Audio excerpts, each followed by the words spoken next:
बड़ा सौभाग्य की बात बा कि जन्माष्टमी के शुभ अवसर पर आज क्लासिक हुनर टीवी के माध्यम से एगो पवन सुत हनुमान जी के महिमा के बखान एगो गीत के माध्यम से कर रहे जाल बाणी। अगर ये गीत पसंद आई तो चैनल के लाइक कमेंट करके सब्सक्राइब जरूर कर जाइए। बात उस समय के बाद जब लक्ष्मण जी के शक्ति बाण लग गई और हनुमान जी गईलन वैद्य सुसेन के लेके चली अलन। सुसेन वैद्य बतैलस कि संजन बूटी लियावे जाए के पड़ी धवलागिरी पर्वत पर, और वो बूटी सूर्योदय से पहले लिया के उनके पिया देवे के परी। अगर उसे क्षण भर की अगर देरी हो गई तो केहू बचा ना पाई लक्ष्मण जी के। रामचंद्र जी बड़ा निवेदन और विनय करके हनुमान जी से कहत रहन कि देखिया पवन सुत तनी जल्दी जइया, देरी ना हो जाए कि जल्दी हो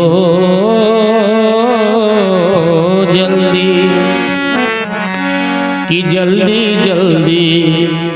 चलाए पवन सुत सूरज नाही उगे तोहरी बटिया की लाली जे उगी हन किरनिया की लाली जे उगी हन किरनिया कि छूट जाई भाई के सनेया कि जल्दी चला जे पवन दूत सूरज नाही उगे तोहरी बटिया कि जल्दी चला जे पवन दूत सूरज नाही उगे तोहरी बटिया लाली जे उगी हन किरनिया लाली जे उगी हन किरनिया छूट जाई भाई के सनेहिया कि जल्दी चला ये पवन सुत सूरज नाही उगे तोहरी बटिया कि जल्दी चला ये पवन सुत सूरज नाही उगे तोहरी बटिया।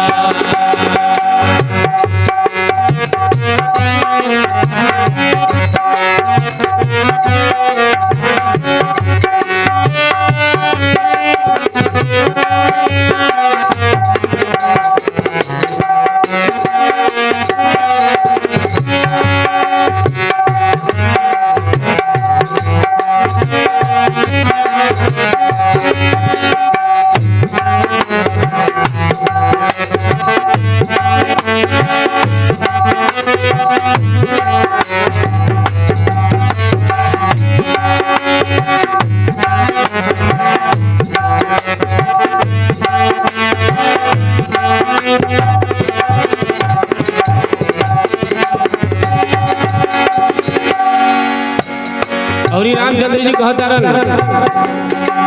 कि वनवास खाली हम ही के भइल है, लेकिन इनकर प्रेम इतनी रहे कि हमरी खातिर की यो घर भर छोड़ के वन में आ गइलन।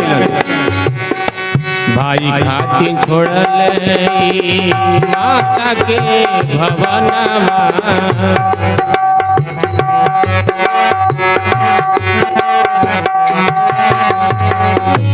कौनया सगुनवा से अइली हम बनवा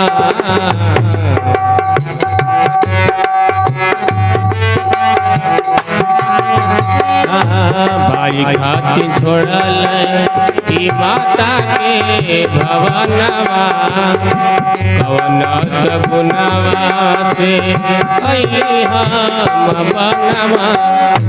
मुँह मुहावा से कुछ नहीं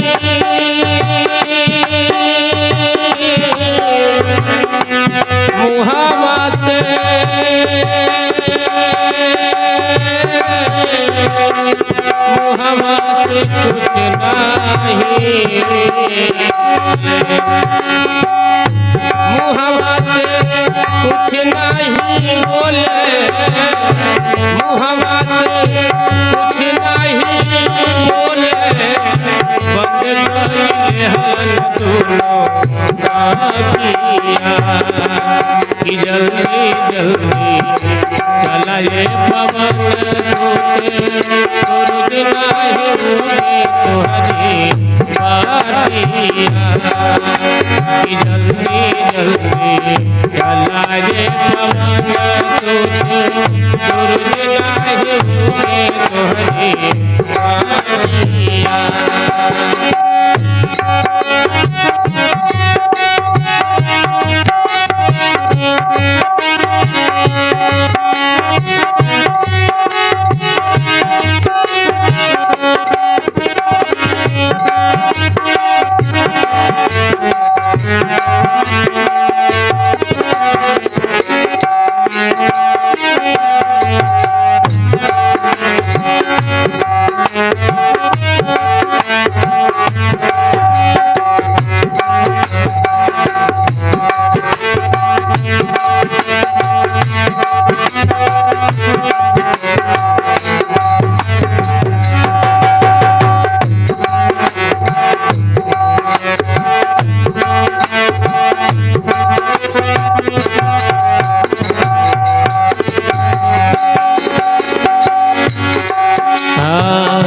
रामचंद्र जी कहतारन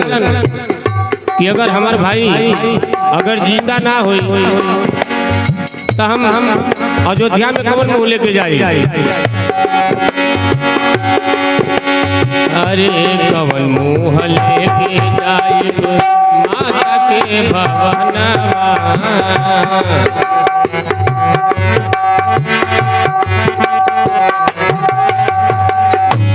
अवध के लोग बोली जहर बचनवा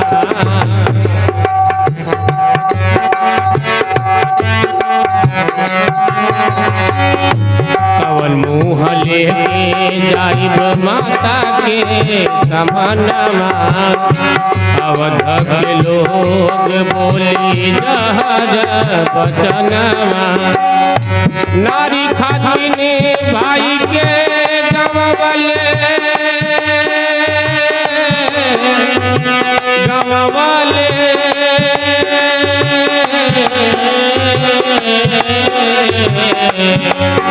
नारी खातिन भाई के गंवले नारी खातिन भाई के गंवले पहिला बहन के कुल गातिया जल्दी जल्दी चला ये पवन सूते सूरज नाही उगे तोहरी बाटिया जल्दी जल्दी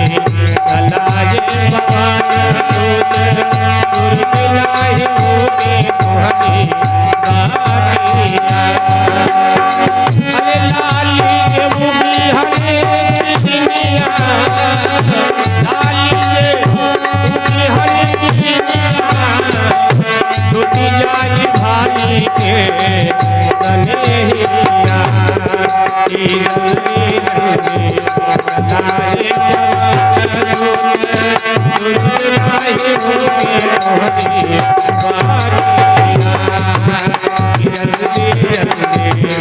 चलाए पवन सूरज नाही उगे तोहरी बाटिया जल्दी जल्दी